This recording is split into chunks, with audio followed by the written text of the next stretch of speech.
This hearing of the Select Committee on Energy Independence and Global Warming is called to order. Yesterday, President Bush addressed the Washington International Renewable Energy Conference to once again say that the United States has to get off oil. But this administration's rhetoric does not match the reality that is continuing to defend big oil at the expense of American consumers, our economy, and the planet. After nearly 8 years of this administration's backwards energy policy, the oil companies now have us over a barrel. Today, after OPEC refused to answer President Bush's plea to open the spigots, oil prices broke yet another all-time record, rising above $105 per barrel, up from $30 a barrel when President Bush took office. And consumers are paying the price at the pump. Gas prices have now reached a nationwide average of $3.18, more than doubling since the President took office. The prospect of $4 gas may be news to the President, but it is not news to the American people, who are being tipped upside down every time they fill up.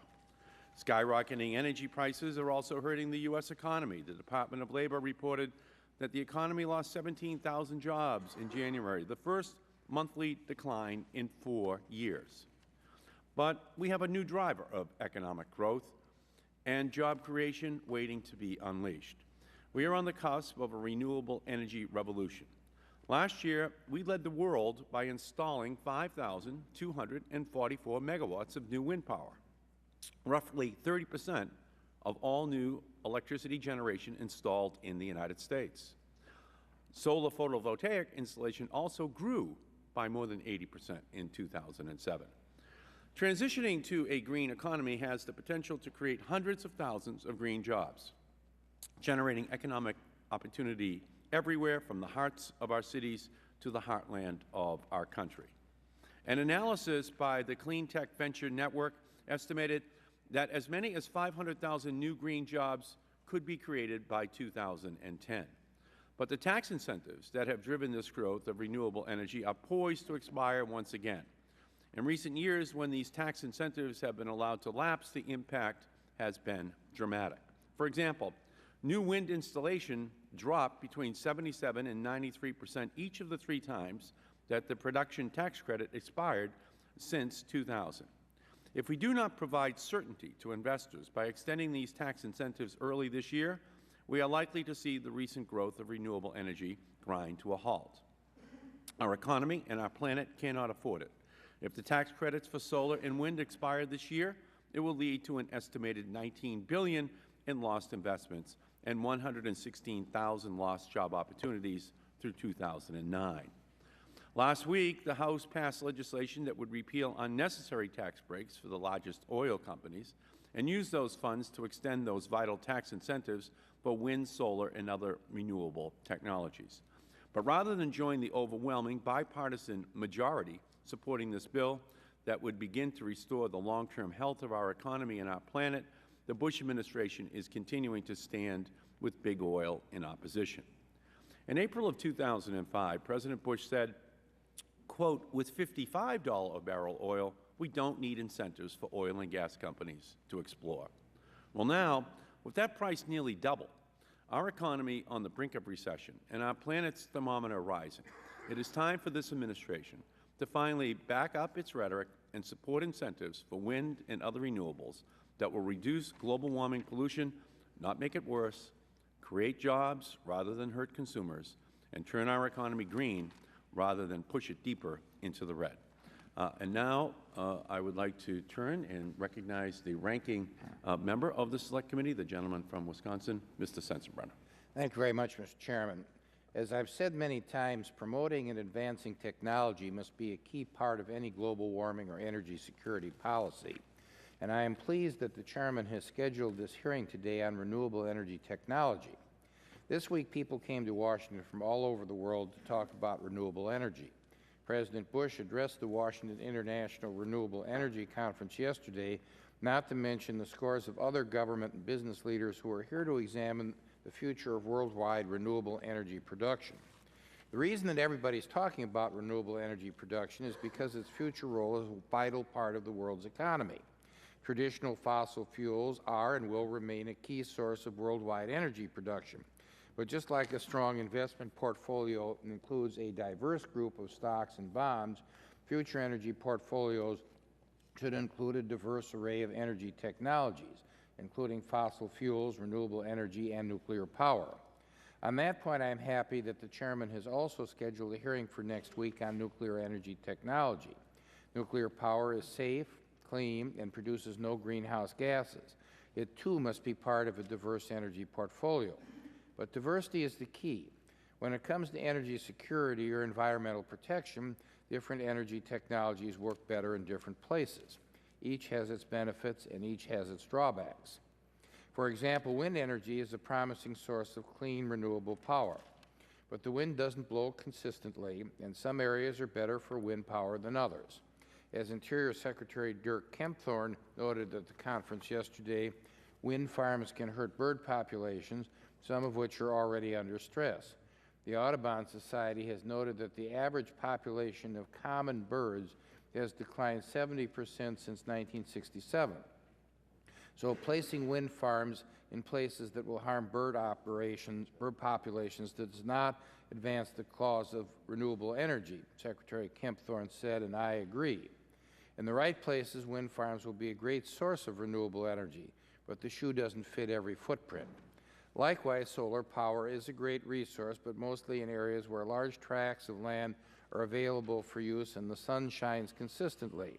These should be just two options in a diverse energy portfolio. The Energy Information Administration recently reported to the Senate its projections for future energy production, and the use of renewables in the U.S. will nearly double by 2030.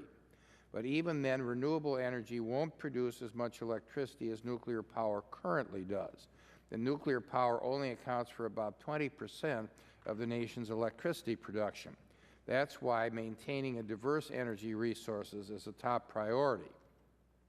By focusing on energy technologies like renewables and nuclear, combined with energy efficiency, the U.S. can meet many of the principles I believe are vital for any global warming policy. These technologies can help produce verifiable environmental benefits, and development of these technologies can help create jobs and improve the economy, which everybody agrees is a good thing. I thank the witnesses for coming to enlighten us about the status of these technologies. I look forward to hearing more about them and yield back the balance of my time. Great. Gentleman's time has expired. The Chair recognizes the gentleman from Oregon, Mr. Blumenauer. Thank you, Mr. Chairman. In 319 days, the United States will begin a new era where we will, no matter who is elected president, Mr. McCain, Ms. Clinton, Mr. Obama, we will have a federal government that is no longer resisting working with the rest of the world on issues of climate change and global warming. And there's strong signals that we will be moving more aggressively into a carbon-constrained economy. There are those that talk about the future. I think our witnesses here today will demonstrate that that era is here now in terms of not just the promise of renewable energy, but its practice. And I had a chance to review some of the testimony. I'm familiar with some of what's going on. I think this is an important statement about where we are. It is interesting that the era is here. The federal government needs to catch up. The federal government can learn from some of our witnesses about how to be a more sophisticated customer for energy. The federal government, as the largest consumer of energy in the world, has an opportunity to change dramatically, not just our carbon footprint, but bring many of these things to scale. We need to have a broad policy framework, like a renewable portfolio standard, that would help accelerate this in a way that it enhances the market. Last but not least, we need to realign our massive array of tax subsidies. The production tax credit you've referenced will be extended this year. It's outrageous that it has taken this long, and it is not something that is done on a multi-year basis rather than guessing year to year. We clearly do not need to give as much of a subsidy to the large oil companies that have found a way to make a profit, but there are some industries and technologies that are here today, with a little bit of federal assistance, could make a big difference with a fraction of that money. I look forward to the hearing and appreciate your arraying it in this way. I thank the gentleman. The gentleman's time has expired. The chair recognizes the gentleman from Arizona, Mr. Shattuck.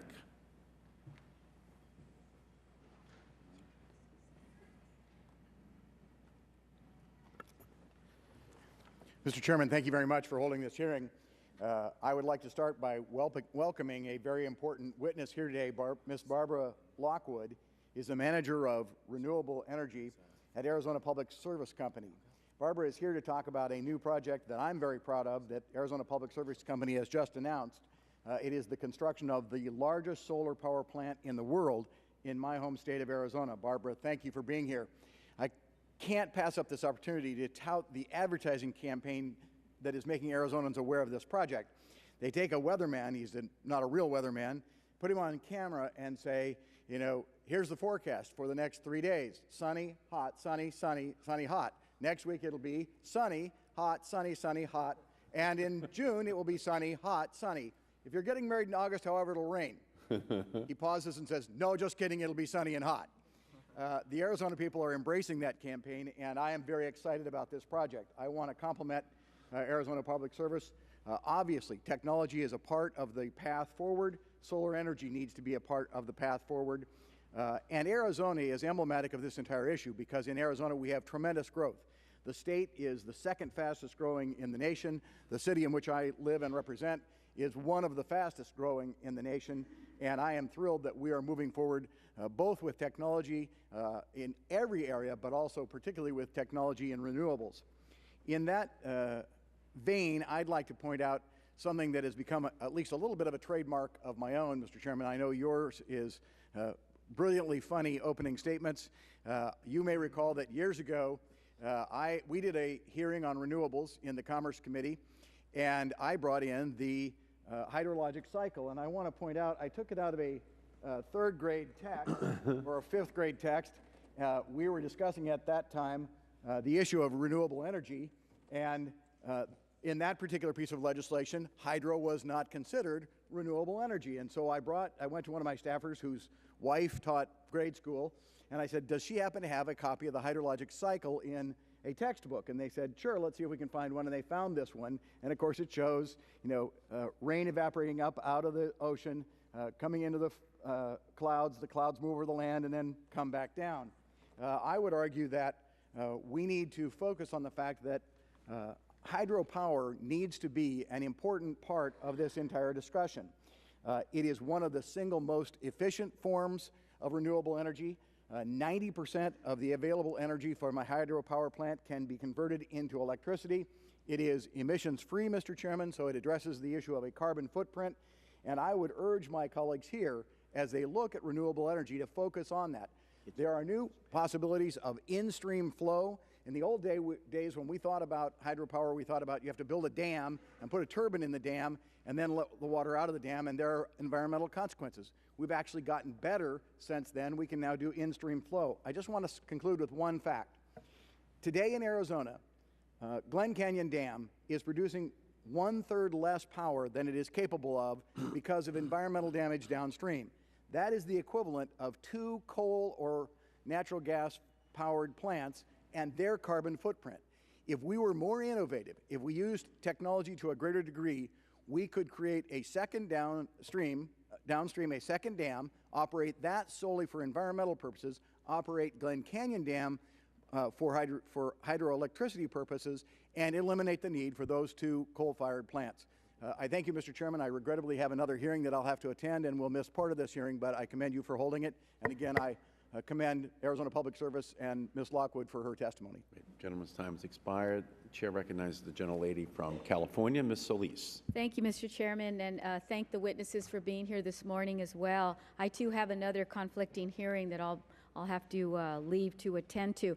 But I just wanted to touch on the economic crisis that we're facing across the country, but particularly in areas like mine. We just heard from the Department of Labor in their recent reports that we've lost about 17,000 jobs in January. In my district in East Los Angeles in Southern California, unemployment has reached above 7.2%, and we still don't have an accurate figure for a lot of our youth that have also been unemployed. We've seen high levels of poverty, homelessness, and the last thing that people want to talk about is the going to the gasoline station and having to fill up and putting in more than $50 to fill up half a tank. The prices there are outrageous, above $3.60 per gallon. A recent report that we know in the American Solar Energy Society estimated back in 2006 that renewable energy in the energy sector generated, however, 8.5 million jobs, nearly $1 trillion in revenue to the United States. And jobs in these sectors, as we know, provide livable wages above the minimum wage, and in many cases will not be outsourced. They will be jobs that can stay here on our shores. In this time of economic turbulence, it's important that we support those sectors of our economy that are providing that incentive. And I'm proud that last week the House passed the Renewable Energy and Energy Conservation Tax Act. I heard personally from many of our medium and small-sized businesses in Los Angeles at a recent event I held at the East LA Skills Center, where we're finding that individuals are getting involved in training segments of our society that would otherwise not have an opportunity to get involved in placement and development of solar panels. And there were many people there, businesses, that were pleading with me, Congresswoman, when is the federal government going to provide relief so we can provide the kinds of funds, a capital investment, so that we can prolong these kinds of jobs? My answer to them is I will do whatever I can as a part of the member of Congress here that serves on this committee, but also ask them to also talk to our president and to the other side of the aisle, because indeed this is something that affects all of us. I look forward to hearing from you. I know that we have a lot to do. Green-collar jobs is an area that I've been working on. The President did sign a bill that would allow for $125 billion to be spent to create at least, at a minimum, 3 million jobs. Again, those jobs are very important to us. Help us. Let's step up to the plate, and I look forward to hearing from each and every one of you. Thank you. Gentlelady's time has expired. The Chair recognizes the gentleman from Missouri, Mr. Cleaver. Thank you, Mr. Chairman, and thank you for the hearing. I'd like to express appreciation to our august panel today. Let me apologize in advance. I'm going to be running in and out.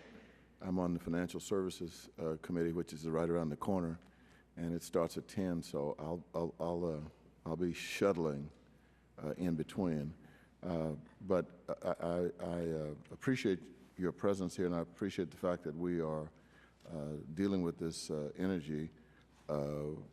renewable energy issue and the need to create green jobs. As the federal government becomes more and more sensitive, and I think Mr. Blumenauer is absolutely right, it doesn't matter who president is, we're going to move deeper and necessarily into the world that is becoming green conscious. And we are going to need to create green jobs. The committee I'm on, which also deals with housing and oversight for the Department of Housing and Urban Development, we are now requiring that all new HUD housing contain or be built with by architects who create green houses. And I think you're going to see more and more legislation containing components that will require the greening of however we are spending our federal dollars. And so if we're going to do that, it seems to me that we need to create people who can handle those jobs, people who can put in solar panels. I live in a city, one of the largest cities geographically in the country, 322 square miles, with more circumferential highways than any other city per capita in the United States. We have one E85 service station in that large area, and I'm told, I drive an E85 car, that we are going to have a shortage of mechanics, for example, who can work on hybrids and E85 vehicles. And so we are going to move into this new era, and unless we make preparations now, we're not going to have the workers who are going to be able to do the jobs to sustain the era we're trying to create. And so hopefully you will be able to help provide us with some direction today that we might be able to use as we further sensitize Congress and the nation on the necessary changes that we've got to make as a nation. I yield back to balance of my time. Great. Gentleman's time has expired, and all time for opening statements by members of the Select Committee has expired, but we see that we have a guest here, Elliot Engel, Congressman from New York, and would the gentleman like to be recognized? Yes, thank you very much, Mr. Chairman. I'll be very brief, and thank you for letting me participate. And this is obviously very important. I look forward to hearing all the witnesses this morning, especially my friend Bianca Jagger, chair of the World Future Council. Bianca has fought for many years for human rights as a human rights activist, and in many ways, we're talking about human rights, because if we do what we're supposed to do with renewable energy, it's certainly a win for everybody. I was looking at the notes that passed out, Mr. Chairman, and one of the things that caught my eye is renewable energy tends to have higher construction and maintenance costs and lower or zero fuel costs, while fossil energy has the reversed cost structure. As a result, renewable energy technologies lead to a higher number of jobs per unit of energy generated compared to conventional fossil fuels. The construction, manufacturing, installation, operation, and maintenance jobs produced by a megawatt of photovoltaic solar, for example, is 7 to 11 times greater than the number of jobs generated by an equivalent amount of coal or gas-generated electricity. So we're talking about clean air, we're talking about helping with global warming, and we're talking about creating new jobs and driving economic growth.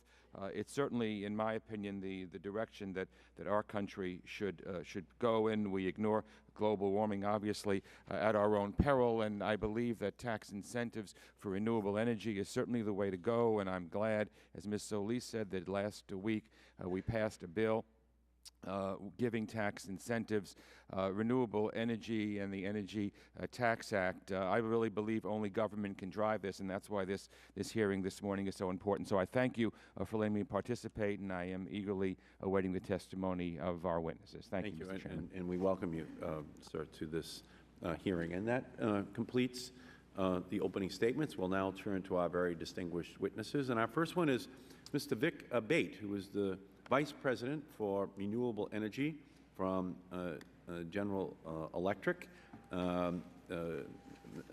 This has been an incredible growth story. We're looking forward to hearing more about it. You have 5 minutes, Mr. Abate, whenever you are ready. Thank you, Mr. Chairman and members of the committee. I appreciate this opportunity to testify on renewable energy, the economy, its potential to stimulate investment and job creation, and the critical importance of government policy in realizing this potential. GE Energy is a power generation technology leader with more than 100 years of industry experience. Our global team consists of 36,000 employees. We operate in over 700 sites and in more than 100 countries. Our power generation business is a diverse portfolio consisting of thermal, gasification, nuclear, and renewable energy technologies such as wind, solar, and biomass. With energy demand increasing dramatically and growing worldwide pressure to address greenhouse gas emissions, GE believes firmly that renewable energy must become an integral part of the 21st century energy mix. Supportive government policy has enabled the U.S. to become the global leader in new wind power installations. Last year, the U.S. added over 5,000 megawatts, over 25% of the world's total wind power, and that's up from 55 megawatts a decade ago, so tremendous growth. The U.S. installed over 45%. The installed base grew over 45% and now totals 16.8 gigawatts in 34 states and accounts for over 1% of the nation's electricity supply and powers over 4.5 million homes from this resource. Wind power accounted for 30% of all nameplate generation capacity added in the United States last year, second only to natural gas. And the U.S. is on pace to surpass Germany and become the nation with the largest installed base of wind power by the end of 2009. The growth in wind energy is creating real economic, energy security, and environmental benefits. According to the American Wind Energy Association, last year the industry spurred $9 billion of investment and created more than 50,000 new jobs. Much of this job growth has occurred in areas that have been hardest hit by manufacturing job losses. The installed base for wind power also displaces 3% of the natural gas consumption and avoids the emissions of 28 million tons of carbon dioxide from traditional power plants, equaling the equivalent of taking 6 million cars off the road. Policy-driven growth of the wind industry in the U.S. has helped GE expand its wind business revenues from less than $1 billion in 2004 to more than $6 billion this year. Over 8,000 of GE's 1.5 megawatt wind turbines have been installed worldwide, a number expected to exceed 10,000 by the end of this year. Since entering the wind industry in 2002, GE has invested over $700 million in technology, increasing its wind turbine production six-fold and tripled its U.S. wind turbine assembly sites. We've expanded capacity from about 10 wind turbines per week to making 13 a day, and we've grown renewable energy jobs at GE to more than 2,700. GE's also tripled the number of its suppliers, who now account for in excess of 2,000 U.S. jobs and cover 15 states. We see significant future job creation potential from wind energy and estimate that sustaining the growth rate we've seen over the past 5 years for the next 5 would triple the size of the industry and the associated jobs. To realize the potential for wind power, we must meet 3 challenges: technology, supply chain, and policy. The cost of wind electricity has dropped 80% over the past 20 years, and GE's technology investments in efficiency, reliability, and grid integration will continue to improve the competitiveness of wind power. GE is also driving supplier quality in wind industry through its lean manufacturing and Six Sigma processes. The most critical challenge facing the U.S. wind industry is policy uncertainty. Long-term, stable, predictable incentives reward innovation and enable technology manufacturers and suppliers to invest and expand capacity to keep up with the growing demand. The current growth of the U.S. wind market is underpinned by the repeated extensions in 2005 and 2006 of the federal production tax credit that's set to expire at the end of 2008. Expiration of the tax credit would have a devastating impact on the domestic wind industry. Prior expirations at the end of 1999, 2001, and 2003 reduced wind power installations in the following year by 73 to 93%. A report estimates that failure to extend the credit this year would cause a 90% drop in wind installations, resulting in $11.5 billion lost investment and 76,000 job opportunities in 17 states in 2009 alone. Jobs that might have been created in the United States could shift instead to overseas areas like Europe and China, which are strengthening their wind policies. In summary, GE believes that the United States is well positioned to benefit from the growth of the renewable energy industry. However, continued growth of this industry is dependent on stable, predictable policy. We urge the U.S. Congress to act immediately and extend the existing production tax credit for wind energy. Thank you for this opportunity to present this testimony, and I look forward to your questions. Great. Thank you, Mr. Abate, very much. Our second witness is the Senior Director for Solar Markets and Public Policy for Applied Materials, Mr. Blair Sweezey. Whenever you're ready, sir, please begin. Thank you, Mr. Chairman and members of the committee. Could you turn on your microphone, please? Thank you, Mr. Chairman and members of the committee, for providing us with the opportunity to testify today. We are very pleased to present our corporate perspective on the potential of the solar industry to create domestic jobs, while at the same time providing an important solution to some of our most pressing energy and environmental needs. Applied Materials is a Fortune 500 company headquartered in Silicon Valley that employs approximately 14,500 workers worldwide, including nearly 8,000 here in the United States, with additional production facilities. Our primary manufacturing facilities are in Austin, Texas, with additional facilities in Germany and Israel. We sell more than 80% of our products outside the United States, making us an important positive contributor to the U.S. balance of trade. We recently celebrated our 40th year as a company and have a proud heritage of providing productivity-enhancing nano-manufacturing tools and equipment to the semiconductor and flat panel display industries. We have now extended this technology and manufacturing expertise to providing the tools for production of solar electric, photovoltaic, or PV modules. We see considerable growth potential in the rapidly expanding solar market. Our technology and production scale helped reduce the cost of transistors by a factor of 20 million between 1974 and today. Similarly, the price of flat panel displays has dropped by a factor of 20 in the past decade. We fully expect to have the same impact on driving cost reductions for PV panel production by a factor of 2 to 3, which will put solar electricity prices on par with grid power prices for large areas of the world. The key is getting to large-scale manufacturing by creating large markets. The sheer magnitude of our energy supply challenges, meeting continued global demand growth while assuring economic prosperity, domestic energy security, and environmental quality, dictates that we accelerate the development of all available energy resource options. The question is not one of renewable resource availability, but of the economics of deploying the technologies to exploit these resources and how rapidly industry can ramp up the manufacturing capacity to produce the technologies. First, to economics. Electricity generation from photovoltaics is currently anywhere from 2 to 3 times more expensive than electricity generation from conventional sources. Nevertheless, global PV production has been growing at a rapid clip, rising at a rate of more than 40% per year over the past decade.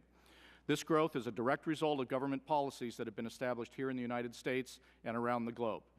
In the U.S., the Energy Policy Act of 2005 established a 30% investment tax credit, or ITC, for residential solar installations and raised the existing business energy ITC from 10% to 30%. A reduction in the credit would absolutely send the wrong signal to the investment community that is so critical in providing the capital for solar industry expansion. And so we commend the House of Representatives for its recent action in passing H.R. 5351, which includes extension of these tax credits and other important changes. The other key element is domestic jobs and economic development. The solar industry creates manufacturing jobs with labor that is readily transferable from other manufacturing industries. The United States is already a base for solar panel manufacturers and dozens of new startup operations. Applied Materials itself now employs about 900 employees in its Energy and Environmental Solutions Group, which is just 2.5 years old. While overall U.S. manufacturing job numbers continue to decline, renewable energy industries offer a whole new generation of manufacturing job potential. However, the fact that companies develop the technology here in the United States does not guarantee that they will also locate the production here in the United States. Achieving the job creation potential of the solar industry depends on continuing policy support to build the market. The Solar Energy Industries Association, of which Applied Materials is a member, estimates that extending the current set of federal solar tax credits will create 55,000 new jobs in the solar industry and more than $45 billion in economic investment. Conversely, a recent study by Navigant Consulting estimated that failure to extend the credits will cost the country nearly 40,000 jobs and more than $8 billion of investment just through 2009.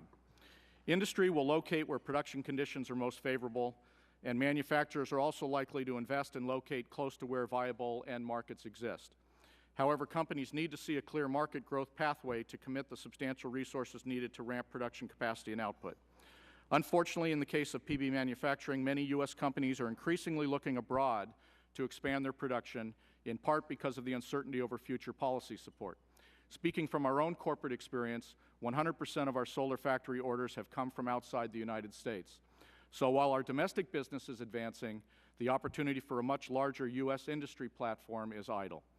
In summary, the PV industry is currently transitioning from one of component assembly operations to large-scale manufacturing, which will dramatically increase the scale and throughput of PV module production in coming years. Solar photovoltaics is following a well-documented pattern of cost decline, and with new technology approaches is poised to create an accelerated cost reduction path. With our abundance of solar and other renewable energy resources, we are presented with the opportunity to manufacture our way toward domestic energy security and sustainability. As a nation, we need to seize this opportunity. Applied Materials will do its part to make America competitive in this important and growing industry, and we stand ready to work with policymakers to develop a sound policy framework that will enable us and other innovative U.S. companies to lead the way. This concludes my prepared remarks, and I look forward to your questions. Thank you again for the opportunity to speak before you today. Thank you, Mr. Sweezey. Our next witness is Mr. Bill Unger from the Mayfield Fund, and he is here representing environmental entrepreneurs. We welcome you, sir. Thank you. I'm a partner emeritus at Mayfield Fund. We're a venture partnership. Could you move that microphone up a little bit more closer, please? I'm part of a venture partnership that's invested in technology companies since 1970. I'm also a member of Environmental Entrepreneurs, which is an organization, a volunteer organization, 800 members across 25 states who believe that good environmental policy is good economic policy. I'd like to thank the chairman, members of this committee in the House for their work in passing the Renewable Energy and Energy Conservation Tax Act. The extension of these incentives that provides an even playing field for all technologies is vital for our nation. We also hope that the Senate and the President will cooperate and pass this into law. It's a critical step to solving our urgent and intimately related problems of dependence on foreign energy, our economic growth, and climate change. For example, today, each 10-gallon fill-up at the pump has been calculated as adding an additional $2.10 to as much as $11 per gallon, when the full cost of tax incentives, the $50 billion cost for protecting shipping lanes of oil, and health and environmental costs are fully loaded, and this is exclusive of the cost of the war. We add these dollars to our debt or pay in other ways to the tune of an additional $20 to $100 per tankful that is not evident at that particular point. Also, since the Energy Policy Act of 2005 was passed, which granted $6 billion of incentives to the oil industry has spent $112 billion repurchasing their shares on the open market. We would like to see a more even playing field. I appreciate this opportunity to discuss with you the benefits of investment in clean tech, jobs, economic growth, and an improved environment. The need to address climate change is immediate. Because of the magnitude of this challenge, this new industrial revolution, properly addressed, could create more jobs, more economic prosperity, more personal, investor, corporate, and public servant satisfaction than has ever been seen for any number of the exciting technological innovations of the past. The venture industry is proud of its role in job creation and bringing new technologies to market. In 2006, venture-backed companies provided 10.4 million U.S. jobs, and these companies had revenues of $2.3 trillion, and we are excited about clean tech. The analysis, it sounds like most of you are familiar with, from UC Berkeley concludes, the renewable energy sector generates more jobs, whether it's measured on per megawatt of power installed, per unit of energy produced, or per dollar of investment than fossil fuel-based energy sector. E2 estimates U.S. clean tech investment by 2010 will be $14 to $19 billion and will create an additional 400,000 to 600,000 jobs. This is a big opportunity. How does it start? Often with the wealth of technologies generated at our own national laboratories and our universities. These are national resources. Really, they're our treasures. DARPA and NIH play a crucial role nurturing technology development until the venture industry, which invests in product development, becomes interested. Our tax dollars paid for much of the pioneering work in solar and wind technology at our national labs. Much of the basic work for the hybrid engines on the road today was done at Stanford University. Yet we are not the leaders in these fields. Germany, Denmark, Taiwan, and Japan seize these opportunities and are prospering. Since the energy crisis of the 70s, federal energy research spending is down significantly. And is this important? The market caps of Ford and General Motors are $13 billion each, and they're encouraging their employees to find other work. Toyota has a $176 billion market cap, and they have record employment. With an even playing field in terms of policy and federally funded R&D in a variety of technologies, we can regain market leadership.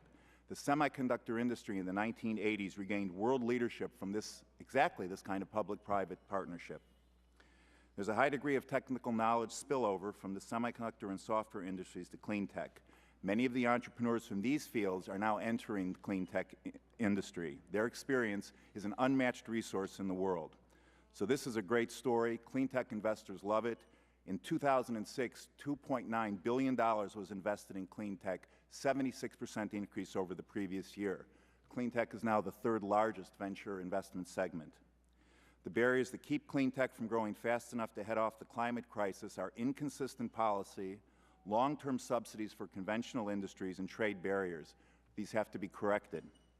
A mandatory, comprehensive national cap on greenhouse gas emissions, a national renewable energy standard, and increased R&D funding are necessary. But these measures should not preempt states from going even further if they so choose. The Manhattan Project, the Marshall Plan, Space Program, Roosevelt's Rural Electrification Program, and Eisenhower's Interstate Highway System are all examples of strong and visionary federal leadership. And unlike the Apollo program and the Manhattan Project, we can do this with existing technologies.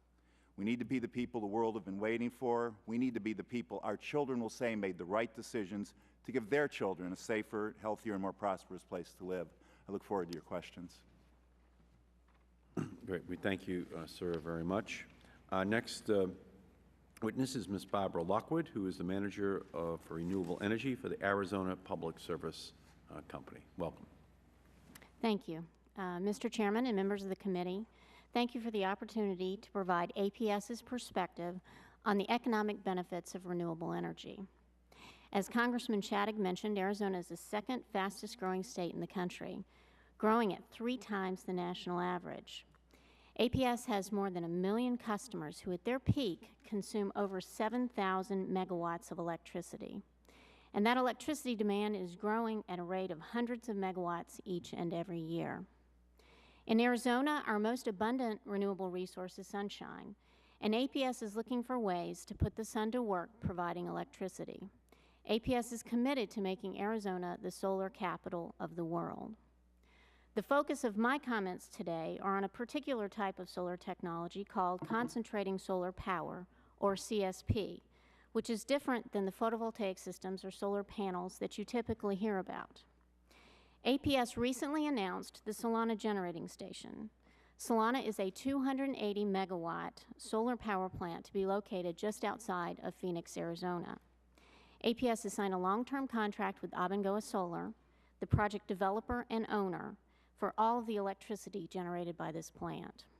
If operating today, Solana would be the largest solar power plant in the world. The plant will use nearly 3 square miles of parabolic trough mirrors, and operating at full capacity, the plant will provide enough electricity for 70,000 homes. One of the most important aspects of this technology is its ability to capture and store energy for later use.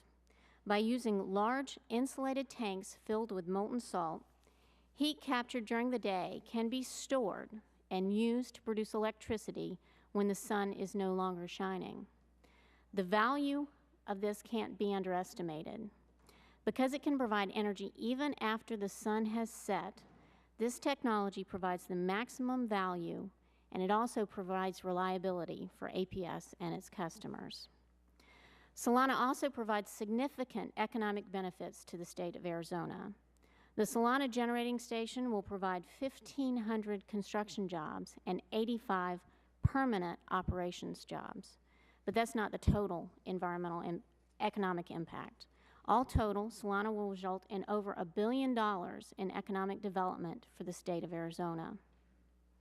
Today, the single biggest obstacle to the success of Solana is the potential expiration of the 30% federal investment tax credit. Without this tax credit, Solana is simply not affordable today. I also need to be clear that a 1 or 2 year extension of the ITC is not sufficient. While it might not be preferable, it is usually acceptable for small-scale solar projects and for wind projects. But large-scale solar is different. It takes about 3 to 4 years to permit and construct a plant like Solana, and we can't begin building it until we know when it's finished it's going to be eligible for the 30% investment tax credit. If a long-term extension of the investment tax credit is not granted, Solana will not be built. If the ITC is extended for a sufficient period of time, there will be many more plants like Solana in Arizona and in the desert Southwest, developed in the next 5 to 10 years. If not, the industry will lose its momentum and no large-scale solar plants will be built. The future of large-scale solar depends on getting those first few plants into operation. Thank you, Mr. Chairman and members of the committee, for the opportunity to share this information with you. Thank you, Ms. Lockwood, very much. Our next witness is Ms. Bianca Jagger, who is the chair of the World Future Council. Welcome.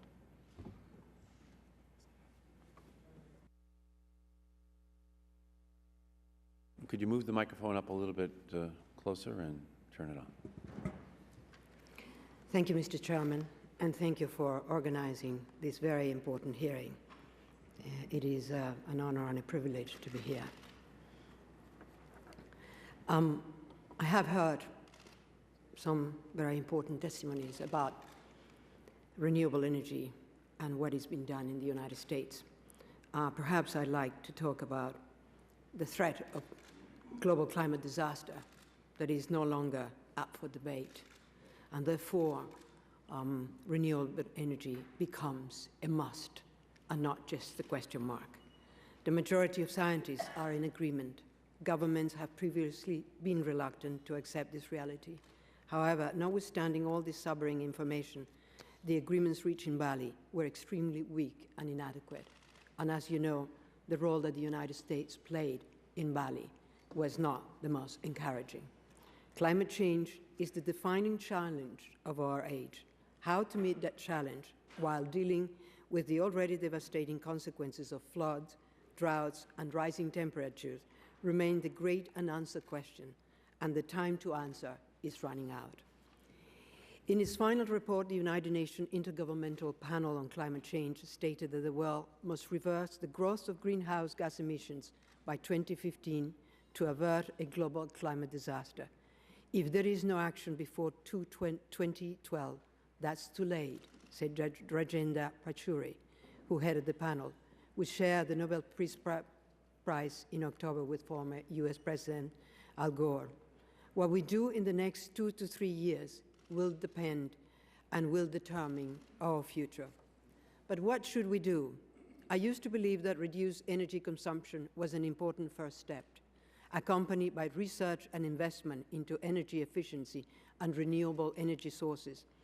I used to believe that it will be enough to encourage more localized lifestyle, reducing the need for overburdened, pollutant transport networks. But after reading the most recent scientific findings, I have come to realize that even if we begin each of these practices in earnest tomorrow, it is simply not enough. The time has come to expose the myth that we can avert climate catastrophe by small measures and sticky plaster measures. In the recent assessment by the highly respected climate scientist James Hansen of the NASA Goddard Institute for Space Studies, he suggested that the IPCC report, itself an alarming reading, might even be absurdly optimistic. For example, the often touted safe figure of 3.6 Fahrenheit increase in average global temperatures is in fact not safe at all. We have already experienced a rise of 1.31 Fahrenheit in average global temperatures. A rise of 3.6 Fahrenheit is 3 times that. Agreeing to a 3.6 Fahrenheit target does not avoid the possibility of catastrophe. On top of this, the apparently bold target of reducing emissions by 50% does not guarantee that the temperature increase will be limited to 3.6 degrees Fahrenheit. Hansen estimates sea levels rises of 4 to 5 meters this century due to melting ice in Greenland and Antarctica. He described how the IPCC report fails to take geological records into account and ignores the so-called albedo flip property of water. The albedo flip property of ice water provides a powerful trigger mechanism, a climate forcing that flips the albedo of a sufficient portion of an ice sheet that can spark a cataclysm. Hansen is telling us that the poles do not melt in a linear fashion, but rather in bursts, and that if the globe warms up in just a few degrees, it might be enough to trigger a catastrophic ice sheet collapse. Such a collapse will not only drown most of the world's centers of population, but will itself fuel further climate change, since less ice means less heat reflected back into space. The Earth's climate is remarkably sensitive to global forcing. Positive and amplifying feedbacks predominate. These allow the entire planet to be whipsawed between climate state. Recent greenhouse gas emissions place the Earth perilous close to dramatic climate change that could run out of control. If we go beyond the point where human intervention can no longer stabilize the system, then we precipitate unstoppable runaway climate change that will set in motion a major extinction event comparable to the 5 other extinction crises that the Earth has previously experienced. This clearly demonstrates what the World Future Council, the organization I chair, is advocating. If we are serious about averting climate change catastrophe, we must think in revolutionary terms and transform our way of life, restoring rather than destroying life on Earth. We must embark upon a global renewable energy revolution if we are to achieve the necessary carbon reduction by 2020. We must replace our carbon-driven economy with a renewable energy economy. There is no time to debate half measures any longer. The period in which they may have been effective has long been past. We have experienced an industrial revolution. we have experienced a technological revolution. It will take a global renewable energy revolution, similar in scale and consequence to those two, to avert catastrophe. As Hermann Schier, member of the German Bundestag and the World Future Council, said, this cannot be achieved with the method of talk globally, postpone nationally, but only with the method of think globally, act locally, regionally, and nationally. The beginning of this movement may already be underway.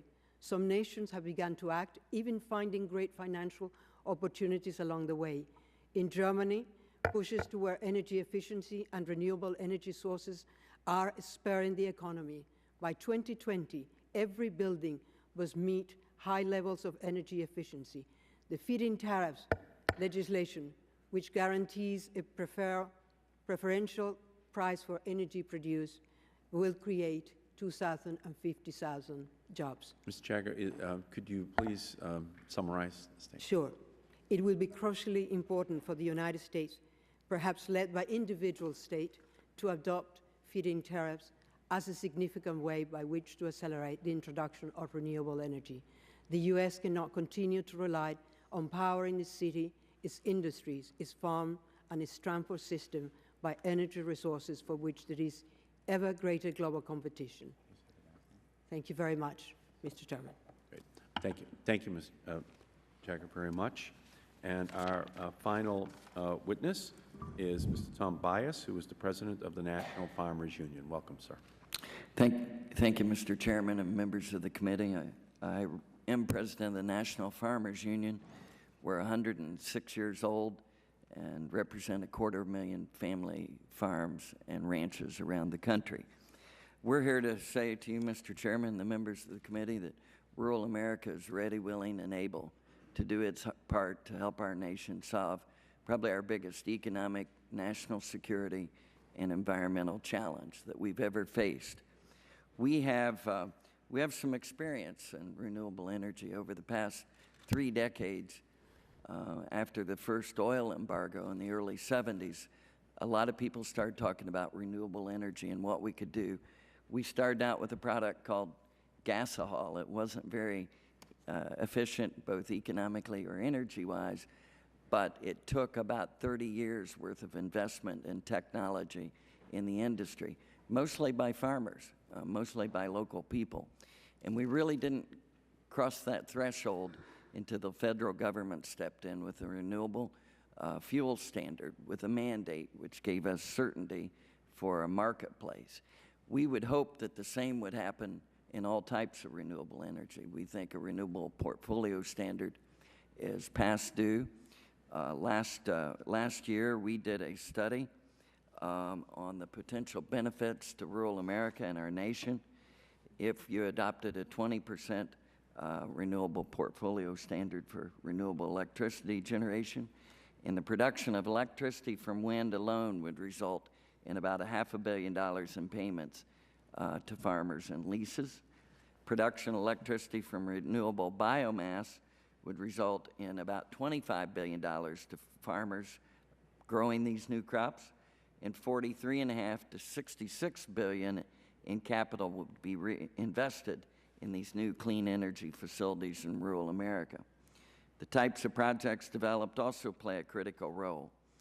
A NARAL study compared the benefits of local ownership versus outside ownership and found that locally owned wind projects generate 2.5 times more jobs and 3.1 times more rural economic benefits than those with outside ownership. Our policy strongly encourages that any federal policies should provide incentives and foster the development of locally owned projects. Unfortunately, tapping rural America's clean energy potential is not likely to occur without the support of government policies. Community-based wind energy projects face additional hurdles because of limited capital access. It's becoming increasingly difficult to produce wind generators and associated equipment for community wind projects due to the size of those projects and the shift towards large-scale development processes, not just in the cost, but also in the infrastructure and access to the grid. Moreover, because the PTC can only be used against passive income, many community-based projects are not able to fully utilize this provision. Most interested parties in these community projects are farmers and local citizens that own the land with the potential for wind development, yet do not have sufficient levels of passive income necessary to utilize the tax break. We believe it is critical for the federal policy to continue to foster the development of renewable electricity projects. We support the extension of the PTC. We would hope that it would be a longer term so we would get the market certainty and investment in the technology that's necessary. Thank you, Mr. Chairman. I would be glad to answer any questions. Great. Thank you very much. All time for statements by the witnesses has expired, so now we'll turn to the question and answer period. The chair will recognize himself. Mr. Abate, you said how many new megawatts were installed for wind in 2007? In the United States, 5,244. 5,244. And that represented 30% of all new electricity installed in the country last year? All new nameplate capacity, 30%, correct. Second to only natural gas. Natural gas was what percent? It was first, I believe it was about half. About 50%? Yeah. And I think it was about 10% was coal, Yep. And the rest came from all other sources. So what would you predict would happen in 2008, this year, if the production tax credit is extended? Well, it's a good question, and when you look at our view, we can see the next couple of years. The market is long on turbines right now, with a full confidence that the production tax credit will be extended. The proformas for these investors all have that in them. So in 2008, our production capacity, if you take what that's scaling to and doubling it, it'll be between 7 and 8 gigawatts. 7,000 and 8,000 new megawatts. Yep. And on top of only 5,200 this year. Right. So what would it project out to then for 2009? In other words, what's the projection in terms of new wind power? Yeah, if you just take our order book and what we're seeing as far as demand in the market, with a stable policy, by 2010, this country could be well over 10 gigawatts. 10,000 megawatts every year being produced? Yes. And how many new nuclear power megawatts will come online this year in the United States? Do you know? None. How many next year? Do you know? Same. How many in 2010? Do you know? For some time, it'll be zero. Zero. And the reason is capacity, to be able to pull that off, and the investment and the long-term cycle of that technology. So in other words, if there's 10,000 new megawatts every year for 2010, 11, 12, 13, 14, 15, and it could actually get larger, huh? So there could be 100,000 new megawatts of wind installed in the United States before the first 1,000 megawatts of nuclear power comes online. That's a reasonable assessment, yes. Mr. Unger, do you think that's a reasonable assessment? But, you know, the market will. Could you move in and turn on the microphone, please? Yeah, I think the market will speak to that. One of the things that I look at is who's willing to finance these projects. Public markets, investment bankers and the like are very willing to fund wind projects, very willing to fund geothermal projects, willing to fund biomass projects. It doesn't appear to be an appetite today to fund nuclear projects. The French are building, I think, the most advanced nuclear technology plant in the world today. It's $2 billion, and it's already years behind schedule. So it's quite a bit of uncertainty in the construction costs before they can even come online, and the generating costs, which are higher than that of wind, certainly don't include what we do with the waste. So it creates uncertainty, which investors are unhappy about, and as he says, if we have certainty about tax credits, then we have certainty about tying up our money. Venture capitalists have their money for 10 years, and we'd like to have that kind of certainty. So you're saying that you agree with Mr. Abate's projection for how rapidly this is going to increase in the wind sector? Completely. Or is he even being conservative? He may be being conservative. The nice thing about wind and solar is that, you know, we were having this conversation before. Some states are blessed with a lot of sun. Some are blessed with a lot of wind.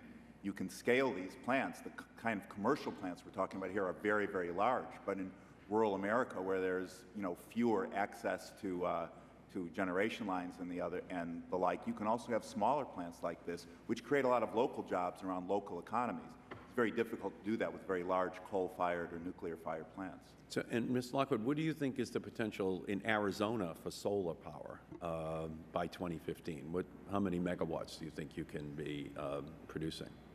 Mr. Chairman, I believe with the long-term extension of the ITC, you could see well over 1,000 megawatts of large-scale solar built in Arizona alone by 2015, probably even more than that. Probably even more than that. And again, this is all before the first nuclear power plant comes online after 25 years. So that's pretty big news in terms of what is happening out in the marketplace with an extension of the production tax credit for renewable energy. At this point, my time has expired. I'll turn and recognize the gentleman from Wisconsin. Thank you very much, Mr. Chairman. We've been on kind of a perpetual debate on tax credit extenders. Ways and Means Committee doesn't want to make any of these things permanent, which I believe is a mistake, but that, frankly, is the way it is.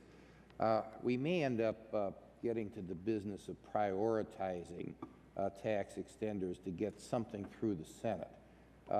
I'd like to ask each of you that's kind of in the business, which two tax extenders would you prioritize as to being the top two? And I would throw in the R&D tax credit as well in terms of incentivizing new technologies. So put that on the table. So let's start with you, Mr. Abate.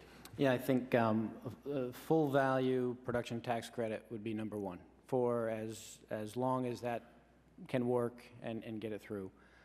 As I had said, because of the performance that our customers have counted on, that's what's in their model. So anything different than that would be a disruption in our view. Second is investment tax credit for some of the large capital projects. Wind is more of a production base. The investment tax credit would be number two. Okay, Mr. Sweezey. Congressman, I'll go back to your original statement that I believe sincerely that we need a diverse portfolio of energy resources. I'm asking for priorities. I know you want it all. We might not be able to give it to you all. From my company's perspective, we're very interested in extension of the solar credit, long-term extension to give security to the and what's number two? Predictability, and we're very interested in the R&D tax credit as well because we Mr. have a very large R&D function at our company. Mr. Unger. I think we would be looking for tax credits that would not select one industry over the other. We are specifically looking for a playing field that allow a variety of solutions to compete. Number one and number two. So if any of the tax credits exclude others, then I think we're trying to play economic policy. So R&D across the board would be good. Production tax credits across all technologies, not to consider one technology over the other. Okay, thank you. Ms. Lockwood? Congressman Sensenbrenner, our first priority would be the long-term extension of the investment tax credit because of our solar resource in Arizona. Number two would be the production tax credit. Okay, Ms. Jagger? Congressman, I think that I would like to talk about a proposal that was made yesterday. I'm asking which tax credits were the top two priorities. Well, I think an all-across technology tax credit, but I will support as well the feeding-in tariff that was introduced yesterday by Congressman Jay Inslee. Okay, Mr. Buis? Production tax credit. The PTC and also the VTEC, which helps the ethanol and biodiesel. Okay, thank you very much. I yield back the balance of my time. Great. Gentleman's time has expired. The chair recognizes the gentlelady from South Dakota, Ms. Herseth Stanley. Thank you, Mr. Chairman. Mr. Bias, thank you for your testimony today and the study that the National Farmers Union has done. Chairman Markey and I have discussed the issue of the transmission capacity and getting these wind resources out of the Great Plains and other parts of the country, and we know how important that will be to fully maximize the benefits that the wind energy and the solar energy in certain areas across rural America have. But I entirely agree with you as well about the importance of the local ownership and the local use of wind energy rather than just exporting these renewable sources out of the states that have the most abundant source. So you have stated in a number of areas in your testimony the importance of that local investment, the importance of altering the PTC to serve as an incentive for that local ownership and investment and development, community-based wind energy, the community-based energy development like we've seen in Minnesota. Could you talk in just a little bit greater terms about where we need to make changes in federal policy as well as working with our counterparts in the state legislatures, whether that's with net metering or other options available to assist farmers and ranchers and rural families, not just in the lease payments they get for turbines on their land owned by larger wind farms and selling those to larger utilities, but how we can do more to benefit those rural economies based on some of the statistics you gave in job creation? Thank you, Congresswoman Herseth. I think you captured a lot of what's really going on in rural America. Every farmer, every rancher, every local person I've met in the past 2 years are so excited about the opportunity to help develop energy, not just ethanol, not just biodiesel, but wind and solar. And we have these obstacles. The state of Minnesota, as you referred to, has a community-based requirement for any renewable energy developed in that state. 10% has to be community-owned, and that's to carve out some local ownership. You know, we've seen in the past in the production of farm commodities, when that ownership goes away, the money follows. It's taken out of those communities. It's not reinvested in those communities. And the beauty about ethanol has been, it's been local ownership. The single largest owners and producers of ethanol today are not the big multinational grain companies. It's farmers and local communities. They own 40% of the ethanol production. That gets reinvested in the community. You see boards coming off the storefronts instead of going up. If we allow this, whether it's ethanol or wind or solar, to all be taken out of that local control where they're just paying for a footprint on a wind tower, I think we'll lose those jobs, we'll lose those benefits, and we'll lose a tremendous opportunity. Thank you. And then the only other point I would make is the further work that we'll do with you and Chairman Mark, if we can pursue this, the issue of the PTC, how it's structured, because it's currently only against the passive income. Absolutely. Okay. Thank you, and thank you, Mr. Great, thank you. Gentlelady's time has expired. The chair recognizes the gentleman from California, Mr. McNerney. Thank you, Mr. Chairman. And as many of you know, I spent 2 decades of my career in the wind industry business, and I understand exactly how the production tax credit affects the industry and how the cyclical pattern has put us way behind the Europeans and other parts of the world. Mr. Unger, I have a question. What percentage of your production of new machines is being sold to overseas customers? Mr. Unger. Mr. Abate, you said, or Unger? I'm sorry, Mr. Abate. Oh, about 30%. And what percentage of those are produced overseas, of the 30%? Those are produced overseas. So it's fair to say that, in your opinion, if we extend the production tax credit, many more jobs will be created in the United States. Oh, yeah. 70% are landing here in the United States. And a big part is, I think, as you have a production tax credit here, more components, more machines will land here. If that changes, our customers who land these pieces of equipment are looking to go to other parts of the world. So if you sell machines here, you both produce them here, and you create jobs in the field with maintenance and installation. Right. Most of the work that goes into producing a windmill, is that all work produced here in the United States, or do you import products from overseas? No, the assembly occurs here. Components we do source globally, but a lot of the components, due to their size, blades will be here, towers will be here. You know, components, electronical components can be global, but logistics make up about 20% of the cost of a wind project. So it really forces that technology to be local relative to where the equipment's going to land. Thank you. And Mr. Sweeney, I think it was very illustrative that all of your production is being sold overseas now, and that's a terrific loss for the United States of America. How can we incentivize customers here to start buying your products and installing them here in our country? Right. All our customers for our thin film solar equipment line are overseas, and that has to do, as I explained, both in terms of the incentives for locating production, but also the end-use market. The panels that our technology produces are 5-point square meter panels. I mean, they're based on flat panel display technology on glass. These are very large panels, and it makes sense to try to locate these production facilities near the end-use load. And we believe that if we do have a clear, consistent, long-term policy towards solar in the U.S., that we'll see more some of this manufacturing occurring in the U.S. for that reason, because it'll build the market.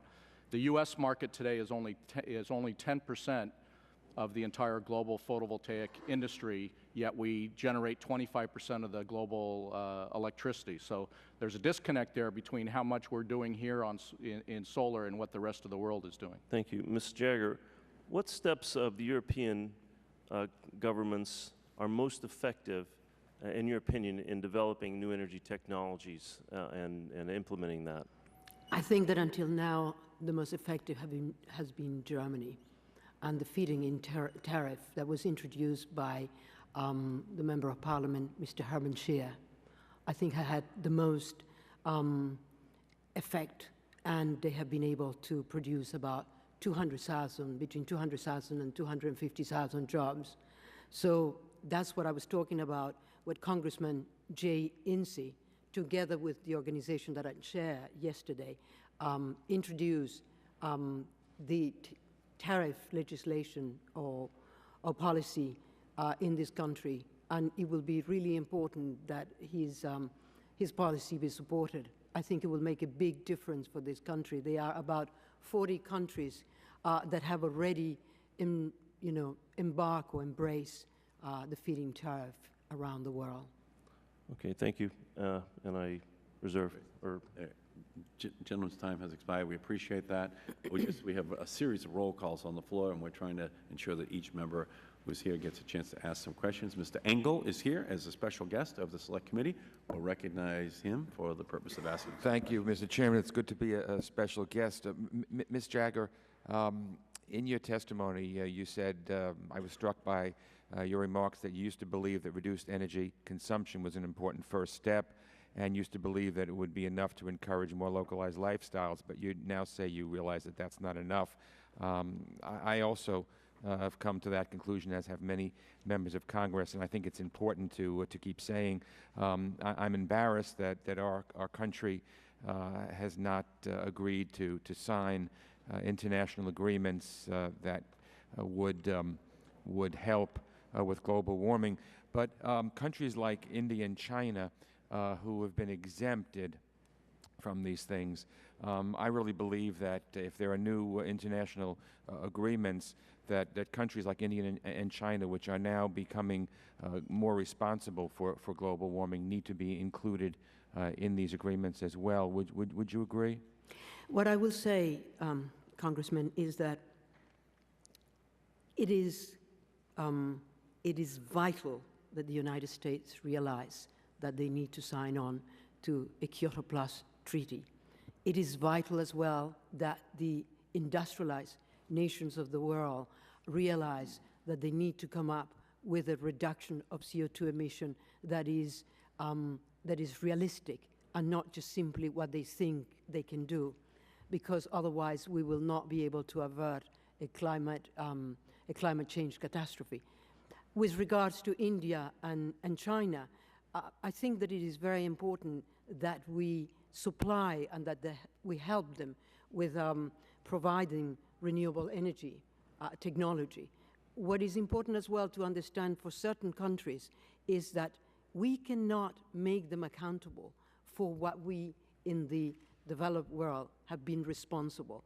Therefore, we have to keep that in mind, that it will be totally unfair if tomorrow we ask from China, India, or Brazil to come up and sign the exact kind of agreement that we'll be requiring from the United States or from a European country.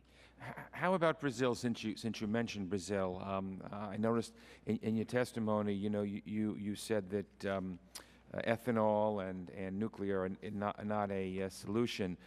Yet I was just in Brazil and was amazed at the amount of how much ahead they are of this country in terms of planning for the future and in looking at alternative energies and weaning their country away from gasoline and things like that. Do you think we could learn something from Brazil? Well, there are certain policies that are being implemented in Brazil that I will question. I mean, I think that we have to realize that the use of biofuels and bioethanol, some of those technologies can lead us to have a humanitarian catastrophe, because we will be using farmland that should be used for feeding people rather than for be used as fuel. I mean, one thing that I'd like to mention is that we require 200 times more surface area required to produce energy from crops as compared with energy from photovoltaic cells. Thank you. I know, Mr. Chairman, we have votes, so I'll end my questioning, and I thank you for letting me participate. I don't want the gentleman to miss the roll call. There's now under 1 minute left to go approximately a quarter of a mile to make the roll call on the House floor. Well, it's good exercise. It'll contribute to against global warming, or I guess, if we walk on our own and don't ride. Let's stop that walk then, because we will miss the roll calls otherwise. But I think that it's pretty clear from the panel today that the extension of the production tax credits, the incentive to this industry, is going to result by 2015 in 100,000 megawatts of renewable energy, electricity in our country, minimum. And by the way, there's only 100,000 megawatts of nuclear power in the United States today after 50 years of federal subsidies. So no one should be embarrassed about the fact that we're going to give a relatively modest break to the competition to nuclear and other energy resources. I think rural America is ready to go. We have to solve the transmission issues. If we get the tax issues right, then we can have a revolution that produces 15, 20, 25% of the electricity in our country and sends a signal to the rest of the world that we are serious. We thank all of you. You're great leaders. With that, this hearing is adjourned. Thank you. Thank you.